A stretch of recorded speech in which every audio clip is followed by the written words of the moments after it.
Hello, I'm Professor Afshar at Glendale Community College. This is Physics 103, Lecture 32. In this lecture, we'll discuss the interference of point sources. This topic is covered in Chapter 37 of our textbook by Surway and Jouet. In our last lecture, we discussed the interference of light. We discussed what happens when two point sources create electromagnetic waves, and then these waves are combined to create points of constructive and destructive interference on an observation screen. Where the waves interfere constructively, we see a bright spot on the observation screen, and where they interfere destructively, we see a dark spot on the observation screen. We also discussed how light has some very extreme properties. Light has an extremely large speed and extremely large frequency, and at the same time it has an extremely small period and extremely small wavelength. These extreme properties mean that we can make certain approximations that simplify our calculations, but at the same time still provide results that are in good agreement with experiments. In our last lecture, the focus was mostly on the location of the points of constructive and destructive interference. We developed equations through the interference approximation that told us exactly at what angle we could expect to see constructive or destructive interference. In this lecture, we want to understand what happens in between those points. In this lecture, we want to better understand the intensity of light, not just as points of constructive and destructive interference, but at in-between points where we have partial interference. Now, to understand that, let's begin with a much simpler question.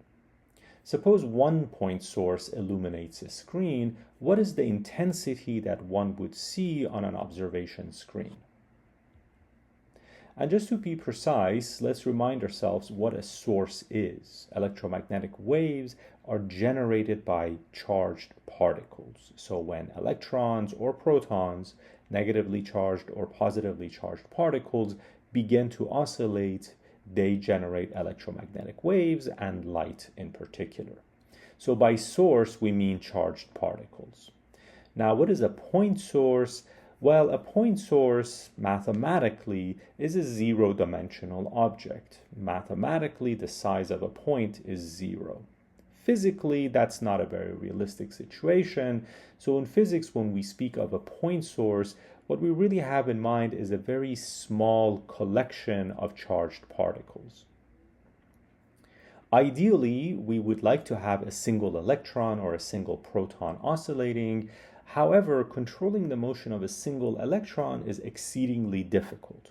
And even if you could control it, the electromagnetic waves that would be generated by a single oscillating electron would not have adequate intensity. The intensity or the brightness would be well below the threshold of detection for the human eye or even most artificial light detectors.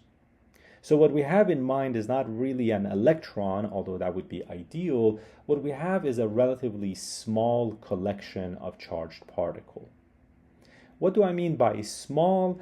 Well, the smaller the better, but it has to be smaller than the wavelength of the electromagnetic waves that you want to study. So if you want to study, for example, red light with a wavelength of approximately 700 nanometers, your point source must have a size that is smaller than 700 nanometers.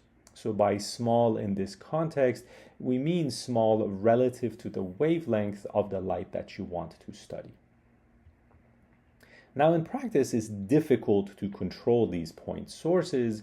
Even a collection of 100 or 200 electrons would be exceedingly difficult to control. It's very, very difficult to get such a number of electrons to oscillate in unison at the same time, generating electromagnetic waves.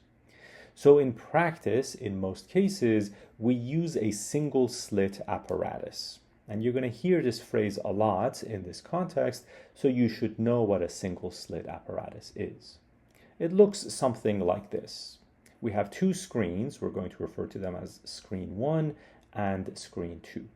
Screen 2 is the observation screen. It's literally a screen onto which you're shining light, but it could also consist of photographic film or the charge-coupled device in a digital camera. It's basically where we're going to see the light.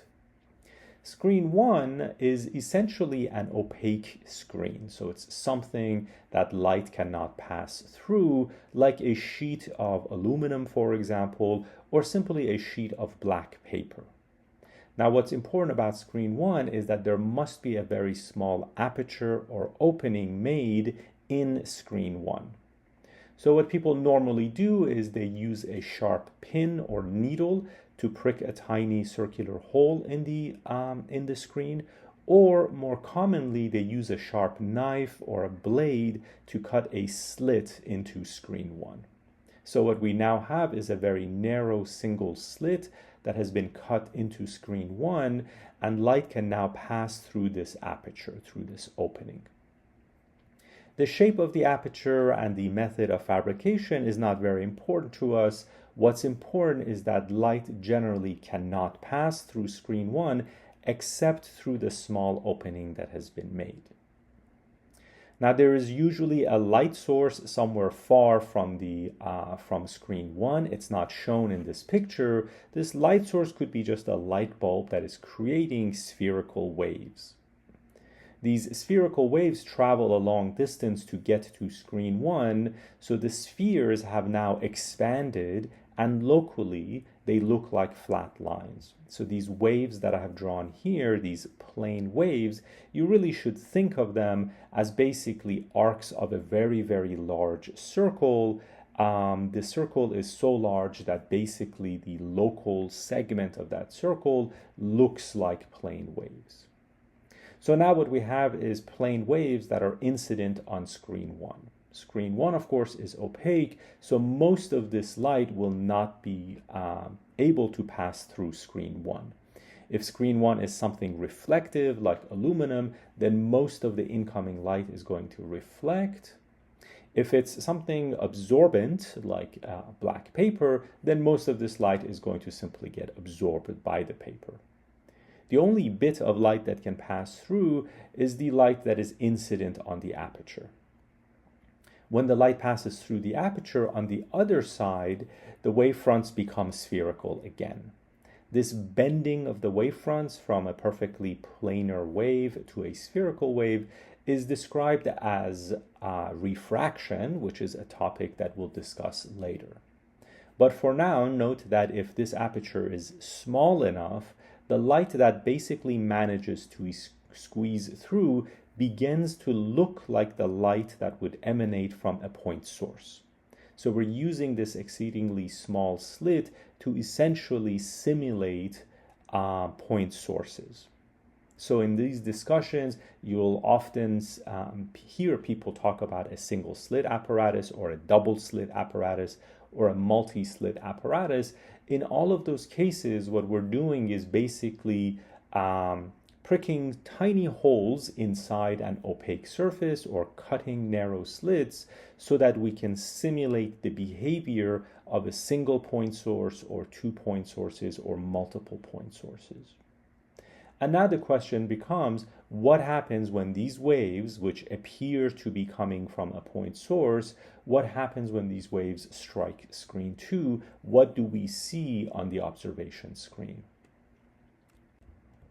So now let's try to answer our original question. 1 point source illuminates a screen. What is the intensity on the screen?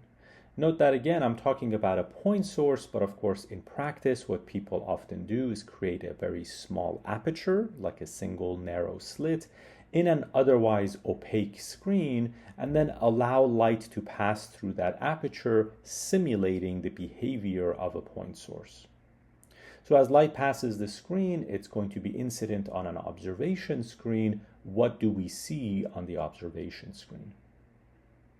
Your own personal experience might suggest that when light passes through a small opening, like the keyhole in a door, what we should see on a wall or observation screen near the door is basically a small spot of light. And that intuition turns out to be mostly correct. A little more precisely, the intensity as a function of coordinate is described by this profile here, by this graph. As the y coordinate increases, the distance to the source also increases, which basically means the intensity should decrease. In other words, the light should become less bright.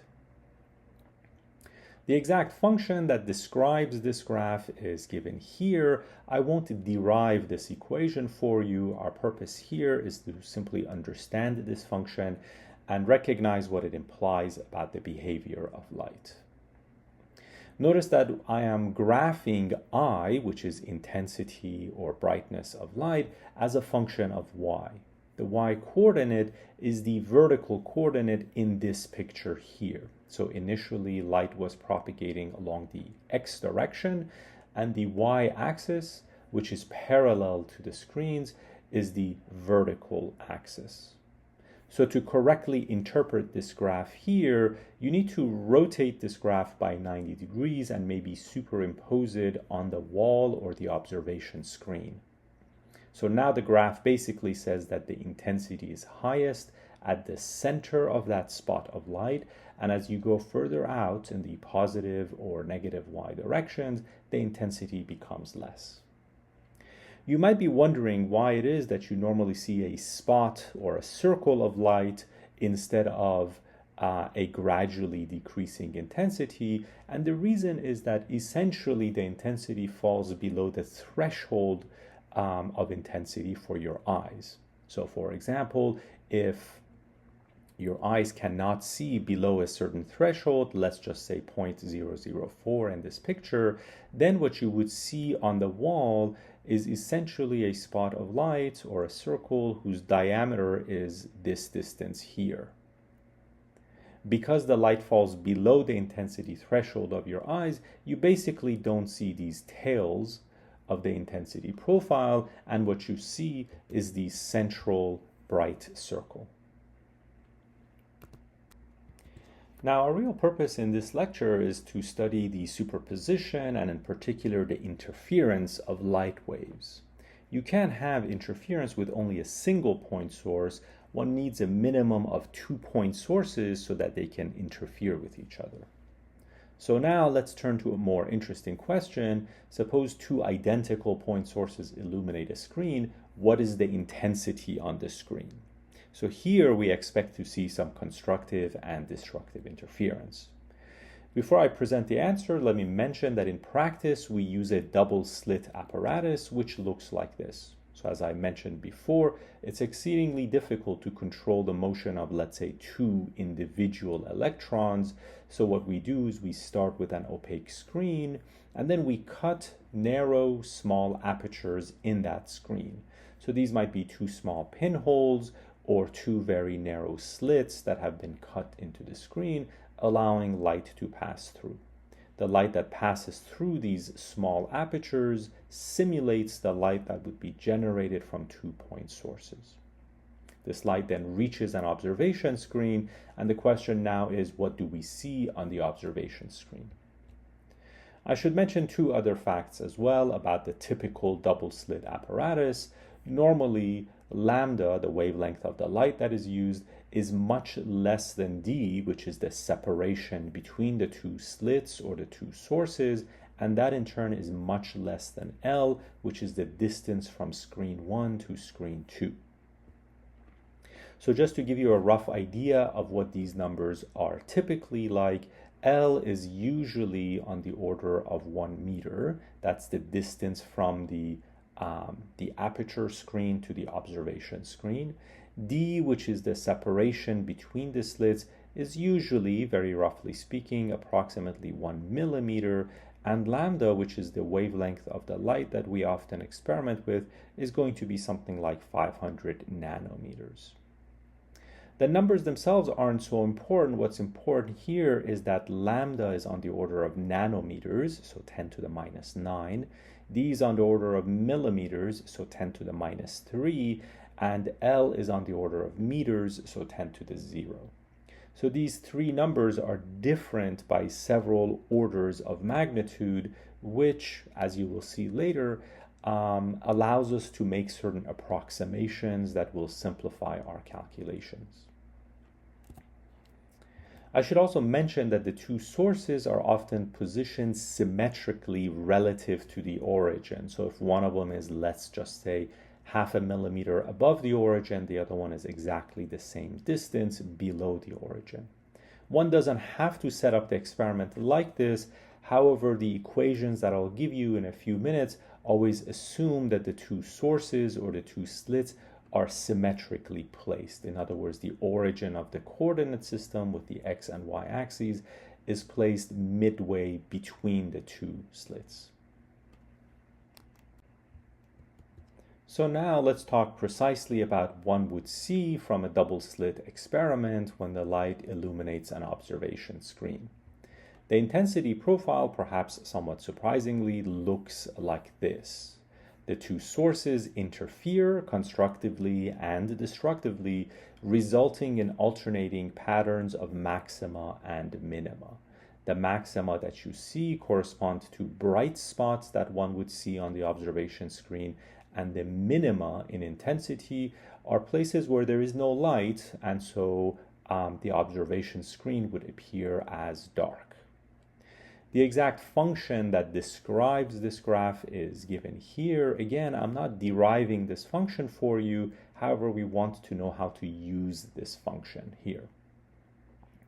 Notice that once again, this function is a function of I, which depends on y, and the y is the vertical coordinate on the observation screen.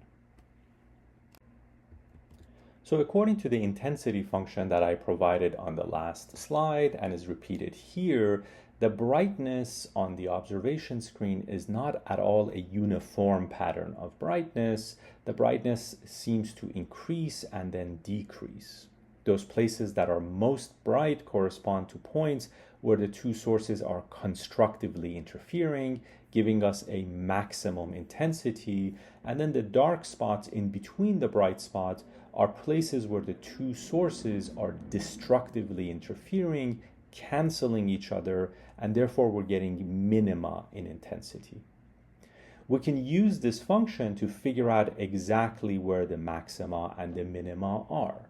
You should know from your calculus class how to do that. You simply take a derivative of the function, you set it equal to 0, and then you solve for places where that equation is satisfied. It turns out doing something like that with this function is quite tedious and lengthy. To find the maxima, we can just look at the cosine function.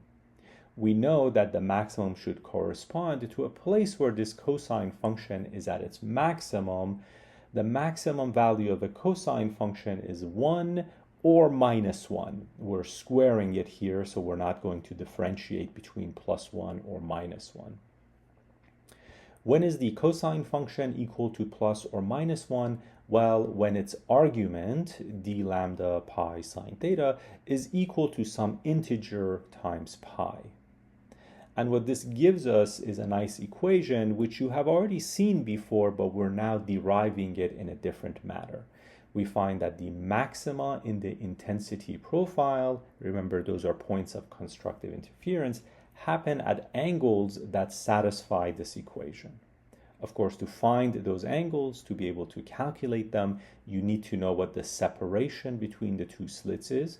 You need to know what the wavelength of the light is. And n, of course, is an integer that essentially labels all the different bright spots.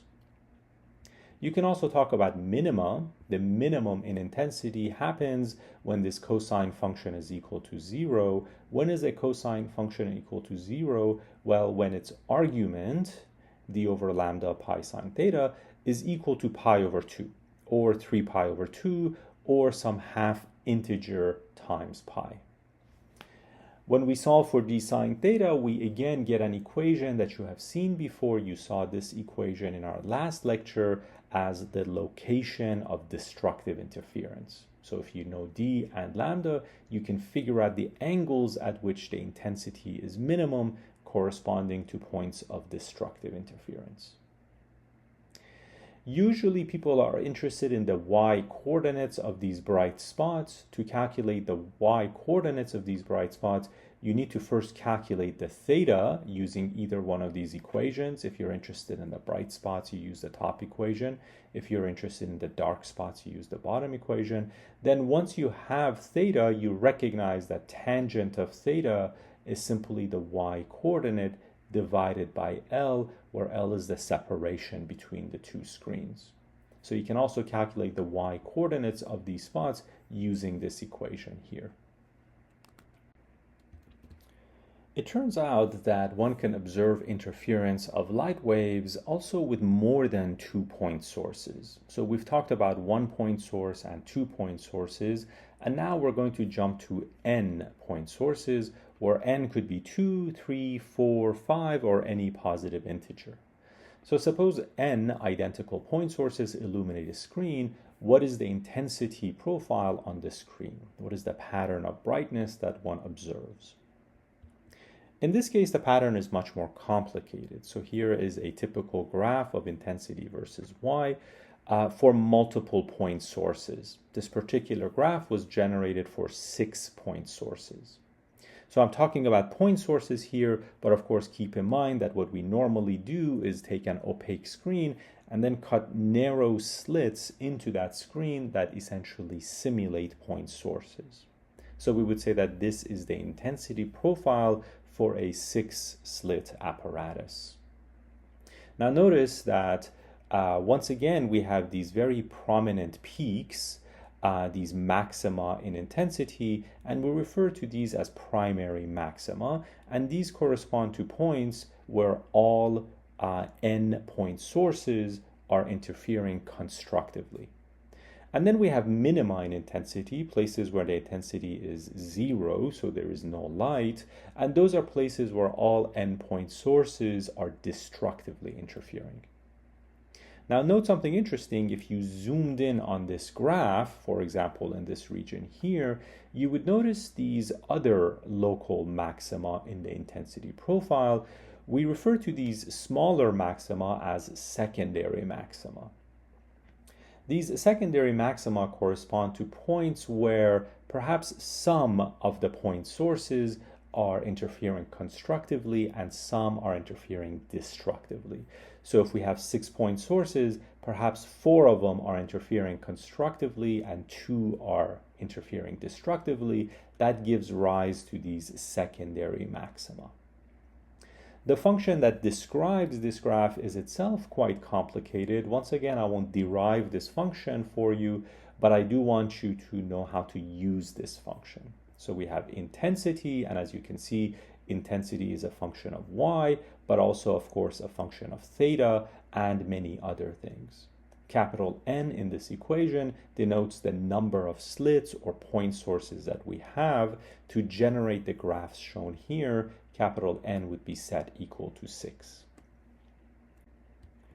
So once again, we're interested in knowing exactly where the maxima and minima are. We want to know exactly where these extremes in intensity occur, and we can answer that question by looking at this function here.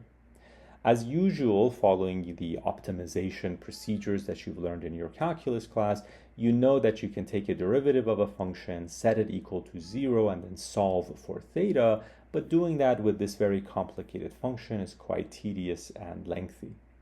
It's much easier to look at the function and recognize that this function will equal to 0 when the numerator here equals to 0. So we can say that the minima in intensity occur when this sine function is equal to 0. When is the sine function equal to 0? Well, that happens when the argument of the sine function, this nd over lambda times pi sine theta, is equal to 0 or pi or 2 pi or 3 pi or some integer pi. From this equation, we find that d sine theta must equal to n over n times lambda. Little n is some integer that labels the points of minimum intensity. Big N is the number of slits or point sources in your experiment. So if you want to know at what angle the minima or points of destructive interference happen, you would have to solve this equation for theta. Finding the maxima is a little trickier. It turns out this function approaches its maximum when the denominator is 0. As you know, when the denominator of a fraction approaches 0, the fraction approaches infinity. Now, to do this correctly, we would have to use L'Hopital's rule. So we would have to take the derivative of this function and then look at that function and try to optimize that function. It turns out the end result is that the whole function is at a maximum when this sine function is 0. The sine function in the denominator is 0 when its argument here is equal to n pi. Which gives us another equation that you should already be familiar with. The maxima for this intensity profile occurs at those angles that satisfy this particular equation. Notice that the locations of the primary maxima, those are the very prominent peaks I was showing you on the graph, do not depend on the number of slits. So the primary maxima for 2 slits or 3 slits or 12 slits occur at exactly the same angles. However, the width of those maxima will become narrower as you add more slits. As usual, people often are interested in knowing the y-coordinate of those maxima or minima. Once you've found the theta using these two equations, you can plug it into this equation and find the y-coordinate. So let's do a practice problem with some of the formulas that we have learned. Two identical point sources separated by 0.025 millimeters emit light with wavelengths of 510 nanometers. An observation screen is placed at a distance of 1.5 meters. Calculate the y-coordinate of the first dark band on the screen. So there's some terminology here that you need to be familiar with. People often talk about dark bands when they're talking about an intensity minimum or a point of destructive interference. They'll also talk about a bright band when they really mean an intensity maximum or a point of constructive interference. So all of those phrases essentially mean the same thing, and you just need to be familiar with this terminology to understand problems like this. Also notice that we're talking about the first dark band because there are many dark bands. So when 2 slits or 2 point sources illuminate an observation screen, we have these places where the light is basically getting canceled. So here we would see a dark band or a dark spot, and here we would see another dark one, as well as here and here. We often label these and we refer to these as the n equals 1 minimum, n equals 2 minimum, and so on above the central maximum. And then below the central maximum, we label them as n equals -1 and n equals -2. So in this problem, we're interested in the first dark band, so we should be thinking that n is equal to 1 in our formulas. The formula that we want to use is this particular formula here. D sine theta is equal to n minus 1/2 lambda. We're going to set n equals 1, and we'll find that d sine theta is equal to simply 1/2 lambda. This is for the first minimum or first point of destructive interference. We can now solve for theta, and we find that theta is equal to the arc sine or inverse sine of lambda over 2d. Lambda is given to us as 510 nanometers. D is given to us as 0.025 millimeters. Plugging those numbers in, we find that theta is approximately equal to 0.584 degrees. Now that we know this angle here, we can actually figure out the y-coordinate of our first dark band on the wall. We know that the y-coordinate is equal to L tangent of theta. L is given to us as 1.5 meters. Plugging those numbers in, we find that this point on the wall is 0.0153 meters up from the origin. Let's end this lecture with another practice problem. Two identical point sources separated by 0.025 millimeters emit light with a wavelength of 510 nanometers. An observation screen is placed at a distance of 1.5 meters. The maximum light intensity on the screen is 0.005 watts per square meter. Calculate the light intensity on the screen at a coordinate of 54 millimeters. If this point corresponds to a point of constructive interference, then we'll have a local maximum intensity. If this point corresponds to a point of destructive interference, then the intensity will be 0. There will be no light there. But of course, if it corresponds to a point of partial interference, then the intensity is going to have some intermediate value, and we want to be able to calculate what that intensity is. We're given the y coordinates, so first of all, we want to calculate the theta. In other words, we want to know the angular position of this point, or we want to know where this point is in polar coordinates, and we find that the angular position is approximately 2.062 degrees. Now that we know theta, we can plug the numbers into our intensity equation for 2-point sources. We know what Imax is. Imax is given to us as 0.005. That was given here in the problem. We know that L is 1.5 meters. That's this number here. I'll write L next to it. This number here is the wavelength, and of course this number here is the separation, or D, between the two sources. Lastly, this number here is simply theta. Plugging all those numbers in, we find that the intensity is 2.709 milliwatts per square meter. Now we are essentially done with this problem. However, I should mention that this quantity here is often ignored in these calculations. You'll see in your textbook, this quantity is not even included because it is approximately equal to 1. In this particular case, if you calculate it, you'll see that it is approximately equal to 0.998706, which is pretty close to 1.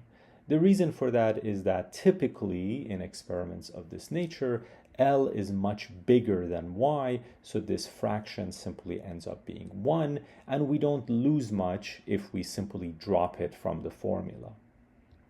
Furthermore, you should know that sine of theta for small angles, and 2 degrees is a pretty small angle, is approximately equal to tangent of theta, and tangent of theta is exactly equal to y over L, so people often replace sine of theta with y over L as a reasonable approximation.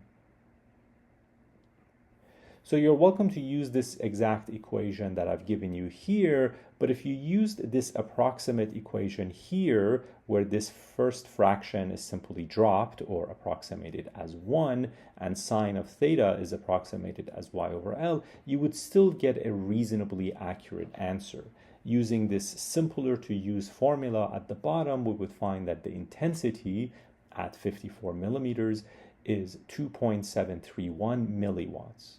Obviously not exactly the same answer. This answer is different from this answer above by only 0.79%. So this is an acceptable margin of error, but if you want a slightly more accurate answer, use this formula at the top.